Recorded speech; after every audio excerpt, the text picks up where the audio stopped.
So we've been wanting to build another grow rack so we can have space for our seedlings. And so here we are. We've assembled the silver rack. We're installing LED lights, and we'll be putting some seedlings in here soon.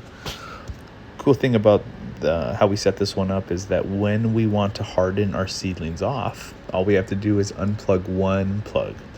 And the rack has wheels on it, so it will roll, and we can roll it outside. It fits through the door, thankfully, and we can roll it outside to harden the seedlings off when that time comes, so we don't have to take them out individually.